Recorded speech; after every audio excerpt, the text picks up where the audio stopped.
Online আর্থিক লেনদেনের সময় নিরাপদ থাকার উপায়। মোবাইল অ্যাপ ব্যবহার করার সময় আপনার ব্যক্তিগত এবং আর্থিক তথ্য সুরক্ষিত রাখুন। কখনোই আপনার পিন, পাসওয়ার্ড বা ব্যাংকের বিবরণ কারো সাথে শেয়ার করবেন না। স্ক্যাম থেকে সতর্ক থাকুন।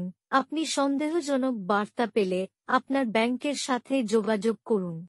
অবৈধ লেনদেনের জন্য নিয়মিতভাবে আপনার লেনদেনের ইতিহাস পরীক্ষা করুন। উদাহরণ: একজন ছোট ব্যবসার মালিক একটি সন্দেহজনক বার্তা পান যাতে ব্যাংকের বিশদ জানতে চাওয়া হয়। তিনি তার ব্যাংকের সঙ্গে যোগাযোগ করে প্রতারণা থেকে বাঁচেন। কিভাবে আপনার স্মার্টফোন ব্যবহার করে সরকারি আর্থিক প্রকল্পের জন্য আবেদন করবেন। স্মার্টফোন মুদ্রা ঋণ, পিএমজেডিওয়াই এবং কৃষি ভর্তুকিগুলির মতো আর্থিক প্রকল্পগুলির জন্য আবেদন করা সহজ করে তোলে।